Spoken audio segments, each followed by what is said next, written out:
اللہ تبارک و تعالیٰ قرآن پاک کی سورہ ال-عمران میں ارشاد فرماتا ہے، اور بے شک اللہ تبارک و تعالیٰ کا پہلا گھر جو لوگوں کے لیے مقرر کیا گیا وہ مکہ میں ہے، جو تمام دنیا کے لیے برکت والا اور ہدایت والا ہے۔ پیارے دوستو، کیا آپ جانتے ہیں کہ دنیا میں سب سے پہلے اللہ تبارک و تعالیٰ نے اپنے گھر خانہ کعبہ کو کس طرح اور کب بنایا؟ کیا یہ بات سچ ہے کہ اللہ تبارک و تعالیٰ نے خانہ کعبہ کو پیدا کیا؟ اور خانہ کعبہ کی تعمیر سب سے پہلے کس نے کی؟ اور خانہ کعبہ کا حج اور طواف کرنے والے سب سے پہلے کون لوگ تھے؟ اور آج کی خانہ کعبہ کی موجودہ تعمیر کتنے سو سال پرانی ہے؟ اور خانہ کعبہ کو اب تک کتنی مرتبہ تعمیر کیا جا چکا ہے؟ اور خانہ کعبہ کی پر اسرار تاریخ کیا ہے؟ پیارے دوستو، ان تمام تر سوالات کے جوابات قرآن و حدیث کی روشنی میں آج کی اس ویڈیو میں ہم آپ کو بتائیں گے، لہٰذا آپ سے گزارش ہے کہ ہماری اس ویڈیو کو اینڈ تک ضرور دیکھیے گا۔ پیارے دوستو، خانہ کعبہ ایک ایسا مقدس مقام ہے جس کو دیکھنے کے لیے ہر مسلمان تڑپتا ہے اور جس کا طواف کرنے کے لیے ہر مسلمان کا دل ترستا ہے۔ پیارے دوستو، خانہ کعبہ کی موجودہ عمارت 404 سال پرانی ہے۔ خانہ کعبہ کو اب تک 10 مرتبہ تعمیر کیا جا چکا ہے۔ پیارے دوستو، خانہ کعبہ کی سب سے پہلی تعمیر حضرت آدم علیہ السلام کی تخلیق سے 2000 سال پہلے ہوئی، اور خانہ کعبہ کی سب سے پہلی تعمیر فرشتوں نے کی۔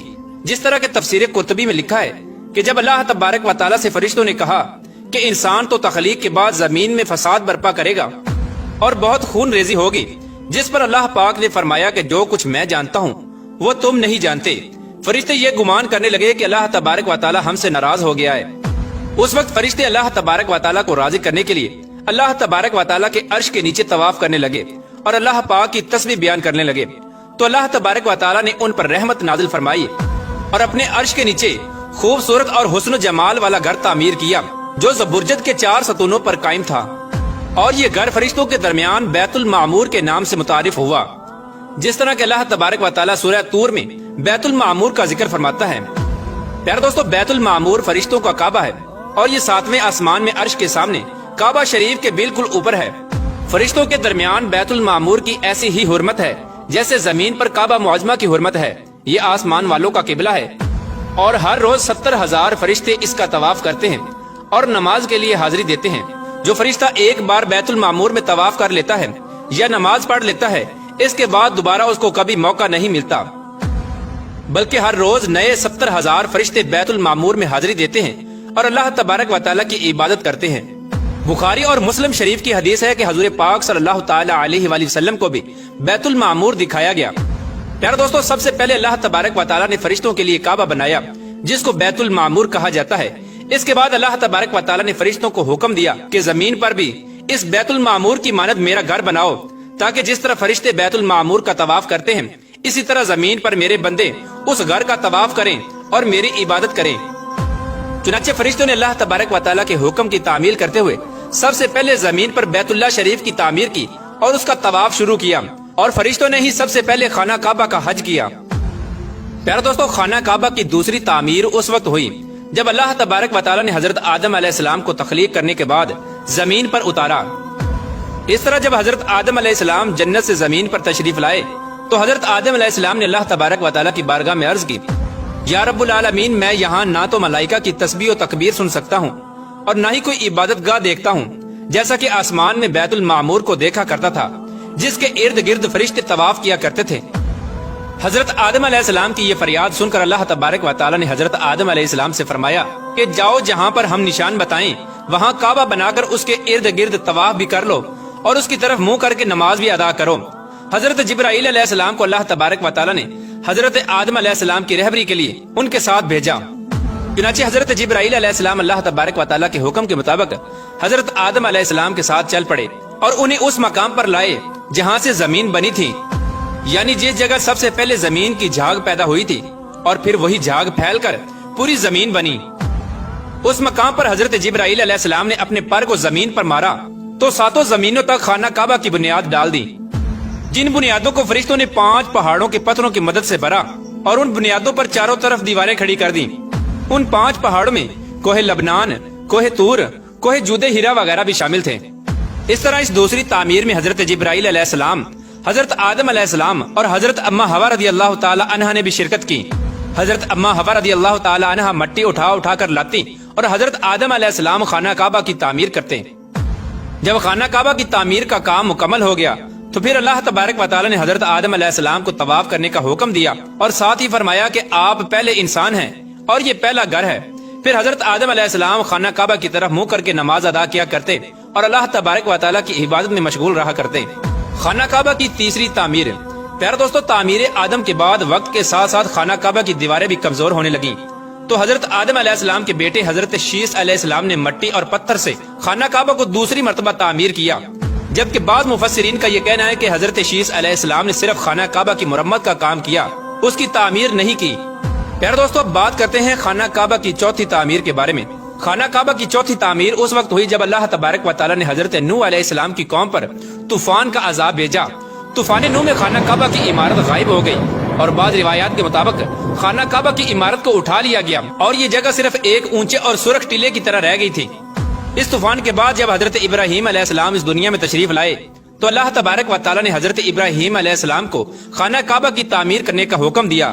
حضرت ابراہیم علیہ السلام نے چوتھی مرتبہ خانہ کعبہ کو کس طرح تعمیر کیا، اس واقعے کا پس منظر کچھ یوں ہے کہ جب اللہ تبارک و تعالی کے حکم کے مطابق حضرت ابراہیم علیہ السلام نے اپنی بیوی حضرت بی بی ہاجرہ رضی اللہ تعالی عنہ اور اپنے پیارے بیٹے حضرت اسماعیل علیہ السلام کو مکہ کی بنجر و ویران زمین اور پہاڑوں کے درمیان چھوڑ دیا، جہاں پر کوئی انسانی آبادی کا نام و نشان نہ تھا اور نہ ہی خانہ کعبہ کی عمارت تھی۔ خانہ کعبہ کی جگہ بس ایک سرخ رنگ کا ٹیلا تھا۔ اس وقت حضرت ابراہیم علیہ السلام نے اپنی بیوی اور بچوں کو چھوڑ کر اللہ تبارک و تعالیٰ کے حکم کے مطابق مکہ کی طرف پہلا سفر کیا۔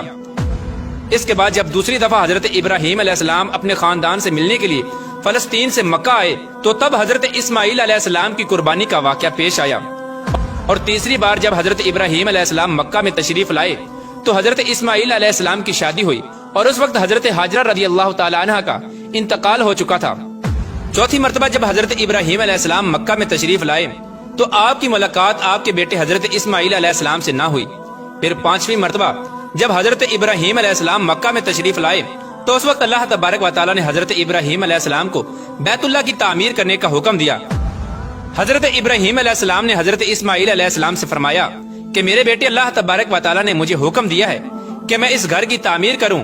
تو حضرت اسماعیل علیہ السلام نے عرض کیا کہ ضرور کیجئے، میں خدمت کے لیے حاضر ہوں۔ چنانچہ ایک روایت کے مطابق خانہ کعبہ کی بنیادوں کی نشاندہی حضرت جبرائیل علیہ السلام نے کی، اس پر حضرت ابراہیم علیہ السلام اور حضرت اسماعیل علیہ السلام نے تعمیر کا کام شروع کیا۔ جب کھدائی شروع ہوئی تو قدیمی بنیادیں ظاہر ہونے لگیں جن پر حضرت آدم علیہ السلام نے بیت اللہ شریف کی تعمیر کی تھی۔ حضرت آدم علیہ السلام کی بنیادوں کے ظاہر ہو جانے کے بعد خانہ کعبہ کی تعمیر شروع ہوئی۔ حضرت ابراہیم علیہ السلام اپنے اس بڑھاپے میں ایک کاریگر اور حضرت اسماعیل علیہ السلام ایک مزدور کی حیثیت سے خانہ کعبہ کی تعمیر کرنے لگے۔ کوہ لبنان، کوہ ہیرا، کوہ ابو القیس، کوہ صفا اور کوہ مروہ، ان پانچوں پہاڑوں سے حضرت جبرائیل علیہ السلام پتھر اٹھا کر لاتے اور حضرت ابراہیم علیہ السلام کعبے میں لگاتے۔ پھر حضرت جبرائیل علیہ السلام کی نشاندہی سے جبل ابو القبیس کے کنویں سے 2 پتھر ملے۔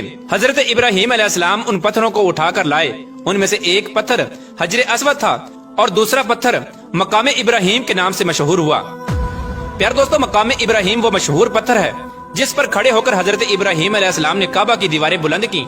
جیسے جیسے خانہ کعبہ کی دیواریں بلند ہوتی جاتی ویسے ویسے یہ پتھر بھی ہوا میں بلند ہوتا جاتا۔